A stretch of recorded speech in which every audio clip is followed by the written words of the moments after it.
जिस धूमधाम से मनाए, उससे उनकी ये भावना साफ झलकती है। दुनिया भर में भारतीय विरासत और संस्कृति का जब ऐसा विस्तार दिखता है, तो हर भारतीय को गर्व होता है। साथियों, इस महीने पूरी दुनिया में 10वें योग दिवस को भरपूर उत्साह और उमंग के साथ मनाया है। मैं भी जम्मू कश्मीर के श्रीनगर में आयोजित योग कार्यक्रम में शामिल हुआ था। कश्मीर में योग के साथ साथ बहनों बेटियों ने भी योग दिवस में बढ़ चढ़कर के हिस्सा लिया।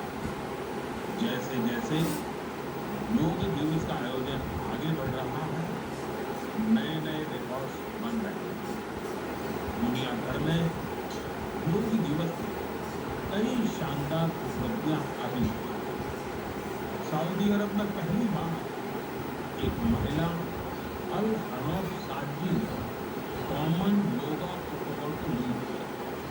ये पहली बार है जब किसी सऊदी महिला ने किसी मेन योगा सेशन को इंस्ट्रक्ट किया। इजिप्ट में इस बार योग दिवस पर एक फोटो कंपटीशन का आयोजन किया गया। नील नदी के किनारे रेड सी के बूटे और पिरामिडों के सामने योग करते लाखों लोगों की तस्वीर बहुत लोकप्रिय हुई। अपने मार्बल बुद्धा स्टैचू के लिए प्रसिद्ध म्यांमार का मारा विजया पैगोडा कॉम्प्लेक्स दुनिया में मशहूर है। यहाँ भी 21 जून को शानदार योगा सेशन का आयोजन हुआ। बहरीन में दिव्यांग बच्चों के लिए एक स्पेशल कैंप का आयोजन किया गया। श्रीलंका में यूनेस्को हेरिटेज साइट के लिए मशहूर गोल्फ फोर्ट में एक यादगार योगा सेशन हुआ। अमेरिका के न्यूयॉर्क में ऑब्जर्वेशन डेक पर भी लोगों ने योग किया। मार्शल आइलैंड पर भी पहली बार बड़े स्तर पर हुए योग के कार्यक्रम में यहाँ के राष्ट्रपति जी ने भी हिस्सा लिया। भूटान के थिम्पू में भी एक बड़ा योग दिवस का कार्यक्रम हुआ, जिसमें मेरे मित्र प्रधानमंत्री टोब्गे भी शामिल हुए। यानी दुनिया के कोने कोने में योग करते लोगों के विहंगम दृश्य हम सब ने देखे। मैं योग दिवस में हिस्सा लेने वाले सभी साथियों का हृदय से आभार व्यक्त करता हूँ। मेरा आपसे एक पुराना आग्रह भी रहा है। हमें योग को केवल एक दिन का अभ्यास नहीं बनाना है। आप नियमित रूप से योग करें। इससे आप अपने जीवन में सकारात्मक बदलावों को जरूर महसूस करेंगे। साथियों, भारत के कितने ही प्रोडक्ट्स हैं जिनकी दुनिया भर में बहुत डिमांड है, और जब हम भारत के किसी लोकल प्रोडक्ट को ग्लोबल होते देखते हैं तो गर्व से भर जाना स्वाभाविक है। ऐसा ही एक प्रोडक्ट है अराकू कॉफी। अराकू कॉफी आंध्र प्रदेश के अल्लूरी सीताराम राजू जिले में बड़ी मात्रा में पैदा होती है।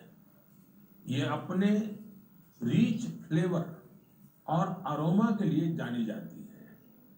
अराकू कॉफी की खेती से करीब 1.5 लाख आदिवासी परिवार जुड़े हुए हैं। अराकू कॉफी को नई ऊंचाई देने में गिरिजन कोऑपरेटिव की बहुत बड़ी भूमिका रही है। इसने यहाँ के किसान भाई बहनों को एक साथ लाने का काम किया और उन्हें अराकू कॉफी की खेती के लिए प्रोत्साहन दिया। इससे इन किसानों की कमाई भी बहुत बढ़ गई है। इसका बहुत लाभ कोंडा डोरा आदिवासी समुदाय को भी मिला है। कमाई के साथ साथ उन्हें सम्मान का जीवन भी मिल रहा है।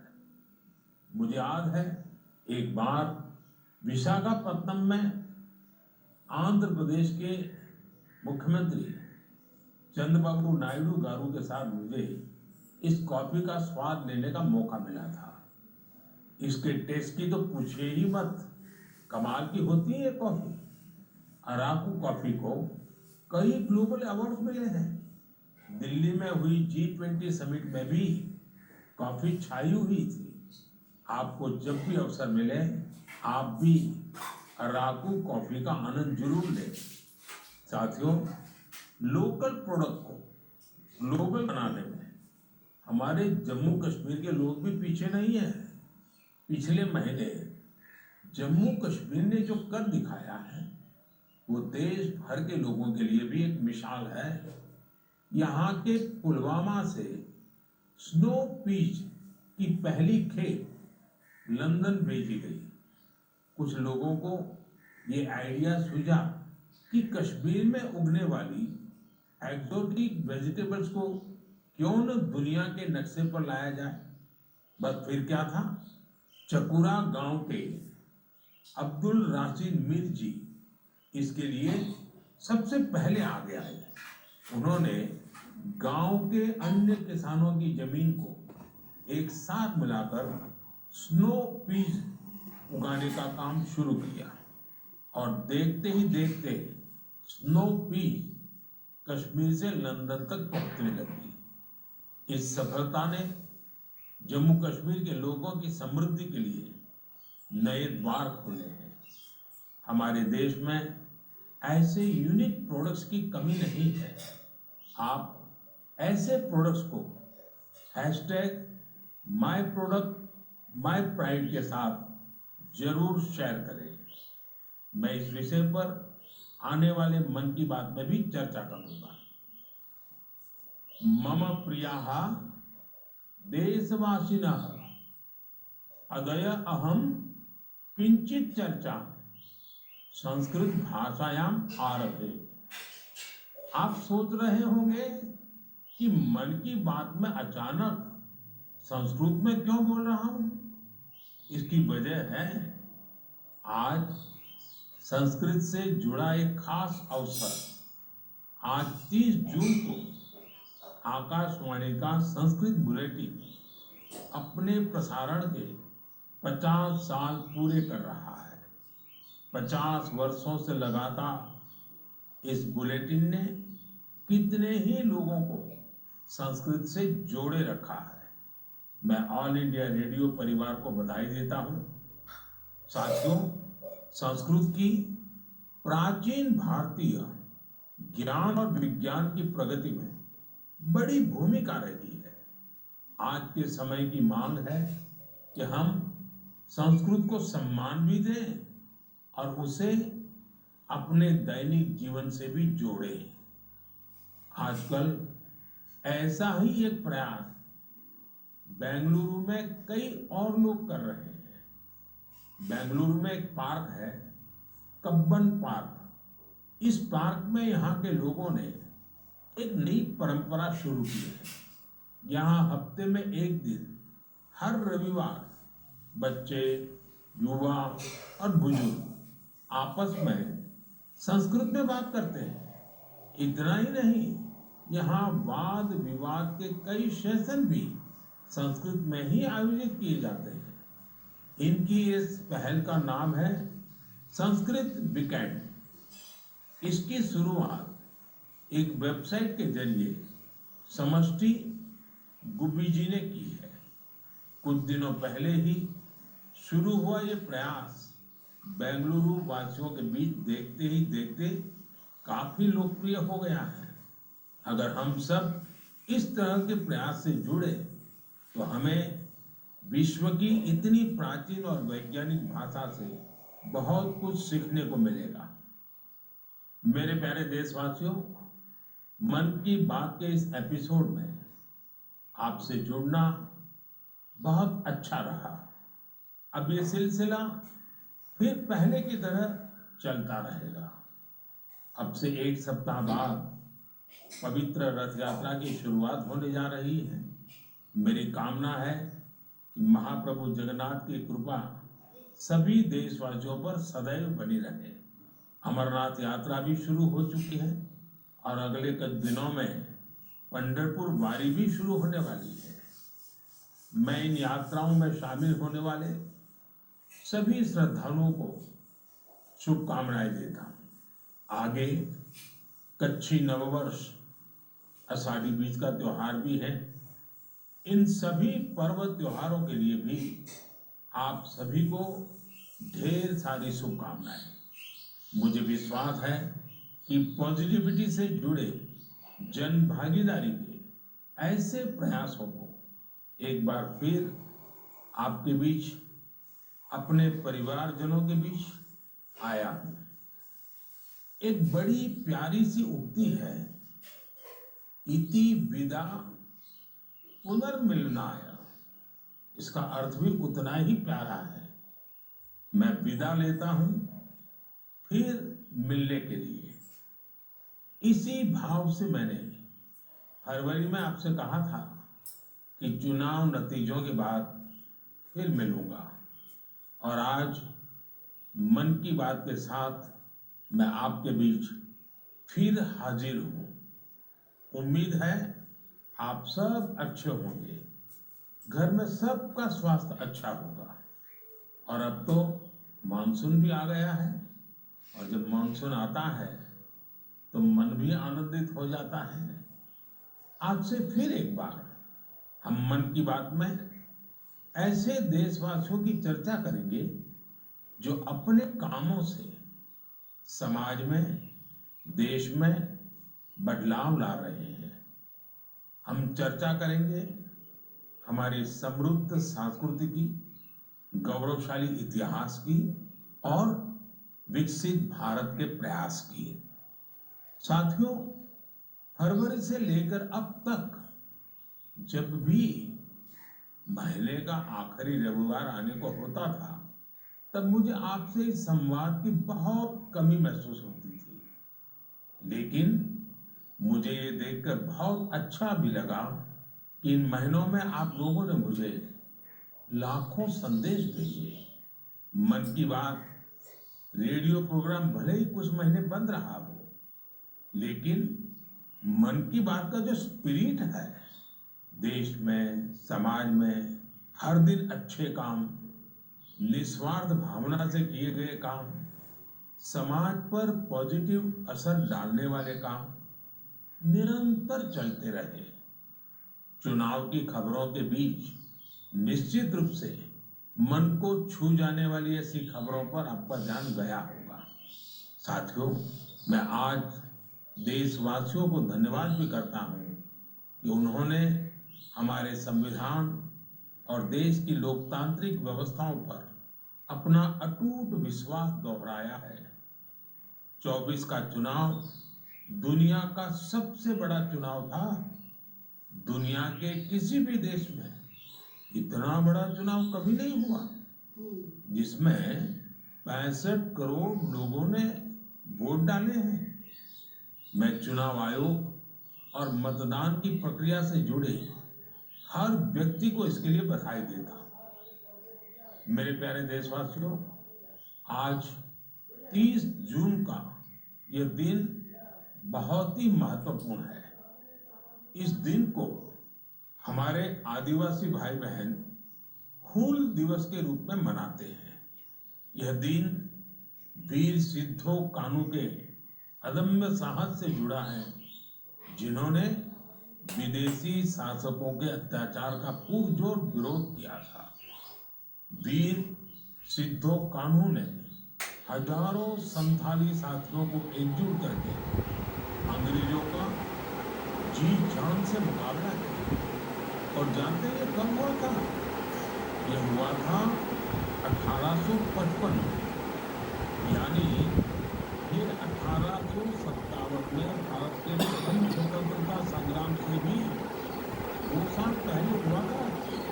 तब झारखंड के संथाली परिषद में हमारे आदिवासी भाई बहनों ने विदेशी शासकों के खिलाफ हथियार उठा लिया। हमारे संथाली भाई बहनों पर अंग्रेजों ने बहुत सारे अत्याचार किए, उन पर कई तरह के प्रतिबंध लगाए गए थे। इस संघर्ष में अद्भुत वीरता दिखाते हुए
अगर मैं आपसे पूछूं कि दुनिया का सबसे अनमोल रिश्ता कौन सा है, तो आप जरूर कहेंगे माँ।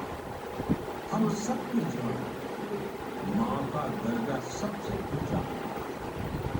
माँ हर दुख सहकर भी अपने बच्चे का पालन पोषण करती है। हर माँ अपने बच्चे पर हर स्नेह नहीं पाती। जन्मदात्री माँ का एक प्यार हम सब पर एक कर्ज की तरह होता है जिसे कोई चुका नहीं सकता। मैं सोच रहा था हम माँ को नहीं हो सकते हैं, फिर और कुछ कर सकते हैं। इसी सोच में से इस वर्ष विश्व पर्यावरण दिवस पर एक विशेष अभियान शुरू किया। इस अभियान का नाम है एक पेड़ माँ के नाम। मैंने भी एक पेड़ अपनी माँ के नाम लगाया है। मैंने सभी देशवासियों से, दुनिया के सभी देशों के लोगों से ये अपील की है कि अपनी माँ के साथ मिलकर या उनके नाम पर एक पेड़ जरूर लगाएं। और मुझे ये देखकर बहुत खुशी है कि माँ की स्मृति में या उनके सम्मान में पेड़ लगाने का अभियान तेजी से आगे बढ़ रहा है। लोग अपनी माँ के साथ या फिर उनकी फोटो के साथ पेड़ लगाने की तस्वीरों सोशल मीडिया पर साझा करते हैं। हर कोई अपनी माँ के लिए पेड़ लगा रहा है, चाहे वो अमीर हो या गरीब, चाहे वो काम करती महिला हो या गृहिणी हो। इस अभियान ने सबको माँ के प्रति अपना स्नेह जताने का समान अवसर दिया है। वो अपनी तस्वीरों को हैशटैग प्लान फॉर मदर और हैशटैग एक पेड़ माँ के नाम इसके साथ साझा करके दूसरों को प्रेरित करते हैं। साथियों, इस अभियान का एक और लाभ है, धरती भी माँ के समान हमारा ख्याल रखती है। धरती माँ भी हम सबके जीवन का आधार है, इसलिए हमारा भी कर्तव्य है कि हम धरती माता को ध्यान रखें। माँ के नाम पेड़ लगाने के अभियान से अपनी माँ का सम्मान तो होगा ही होगा, धरती माँ की भी रक्षा होगी। पिछले एक दशक में भारत में सबके प्रयास से वन क्षेत्र का अभूतपूर्व विस्तार हुआ। अमृत महोत्सव के दौरान देश भर में 7,000 से ज्यादा अमृत सरोवर भी बनाए गए। अब हमें ऐसे ही माँ के नाम पर पेड़ लगाने के अभियान को गति देनी है। मेरे प्यारे देशवासियों, देश के अलग अलग हिस्सों में मानसून तेजी से अपना रंग बिखेरता है और बारिश के मौसम में सबके घर में जिस चीज की खोज शुरू हो गई है वो है छाता।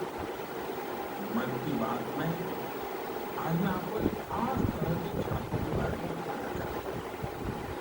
ये छाते तैयार होते हैं हमारे केरला में। वैसे तो केरला की संस्कृति में छातों का विशेष महत्व है। छाते वहाँ कई परंपराओं और विधि विधान का अहम हिस्सा होते हैं। लेकिन मैं जिस छाते की बात कर रहा हूँ वो है कारकुंडी छाते, और इन्हें तैयार किया जाता है केरला के अट्टापडी। ये रंग बिरंगे छाते बहुत शानदार होते हैं और खासियत ये इन छातों को केरला की हमारी आदिवासी बहनें तैयार करती हैं। आज देश भर में इन छातों की मांग बढ़ रही है। इनकी ऑनलाइन बिक्री की मांग। इन छातों को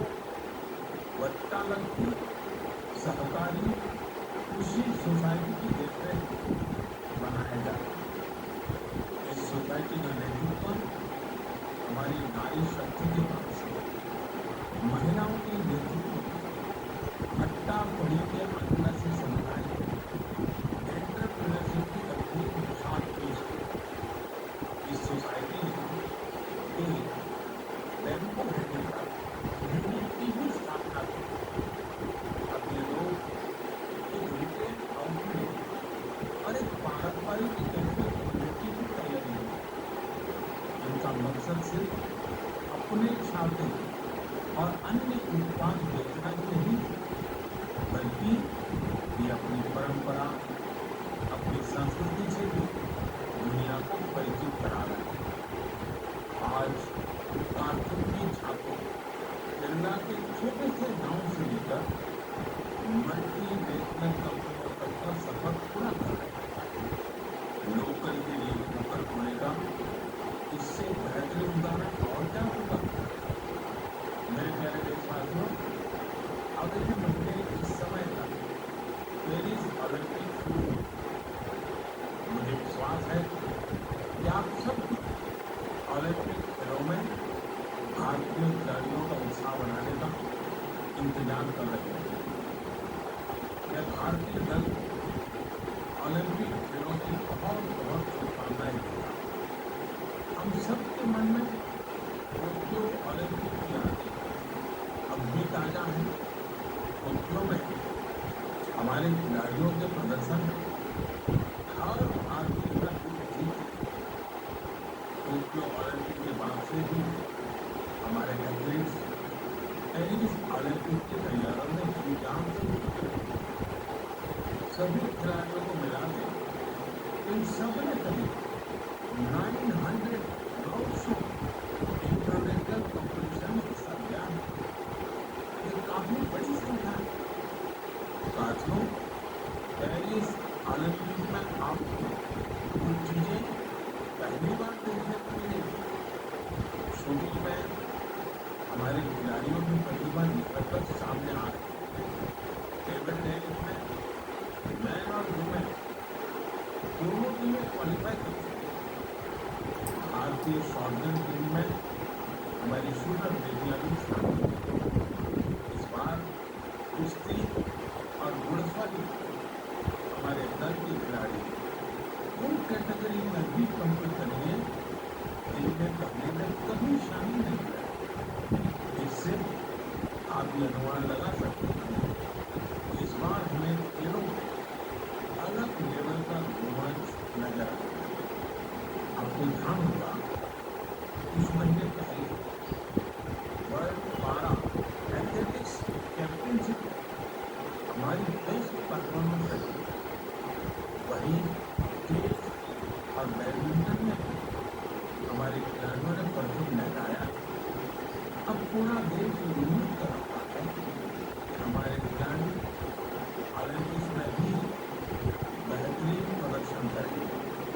इन खेलों में मेडल्स भी जीतेंगे और देशवासियों का दिल भी जीतेंगे। आने वाले दिनों में मुझे भारतीय दल से मुलाकात का अवसर भी मिलने वाला है। मैं आपकी तरफ से उनका उत्साह वर्धन करूँ। और हाँ, इस बार हमारा हैशटैग चीयर फॉर भारत, इस हैशटैग के जरिए हमें अपने खिलाड़ियों चीयर करते, उनका उत्साह बढ़ाते रहे। मोमेंटम को बनाए रखिए।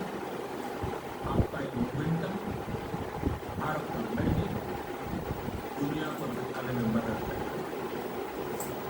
मेरे देशवासियों, मैं आप सभी के लिए एक छोटी सी ऑडियो क्लिप देता हूँ।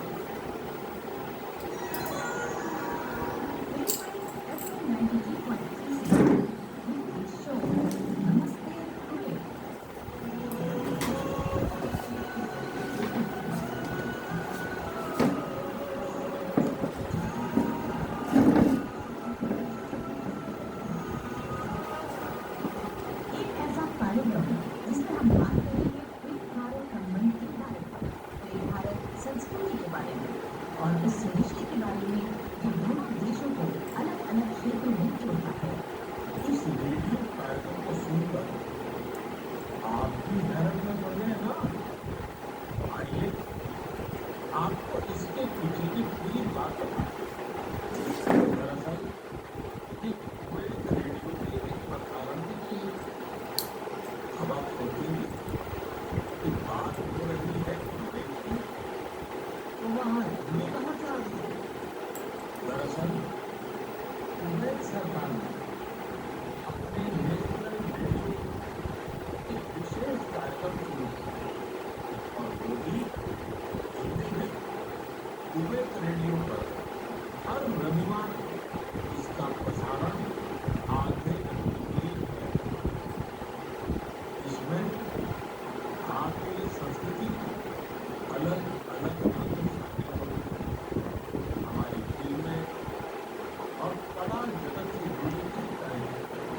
सरकार और वहाँ के लोगों को हृदय से धन्यवाद करता हूँ, जिन्होंने ये शानदार पहल की। साथियों, आज दुनिया भर हमारी संस्कृति का जिस तरह गौरवान हो रहा है, उसे किस भारतीय को खुशी नहीं होगी। अब जैसे तुर्कमेनिस्तान में इस साल मई में वहाँ के राष्ट्रीय कवि की 300वीं जन्मजयंती मनाई। इस अवसर पर तुर्कमेनिस्तान के राष्ट्रपति ने दुनिया के 24 प्रसिद्ध कवियों की प्रतिभाओं का अनावरण किया। इनमें से एक प्रतिभा गुरुदेव रविंद्रनाथ टैगोर जी की है। ये गुरुदेव का सम्मान है, भारत का सम्मान। इसी तरह जून के महीने दो कैरेबियाई देश सूरीनाम और सेंट विंसेंट एंड द ग्रेनाडीज ने अपने इंडियन हेरिटेज पूरे जोर और उत्साह के साथ सेलिब्रेट किया। सूरीनाम में हिंदुस्तानी समुदाय हर साल 5 जून को इंडियन अराइवल डे और प्रवासी दिन को खूब मानता है। यहाँ तो हिंदी के साथ ही भोजपुरी भी खूब बोली जाती है।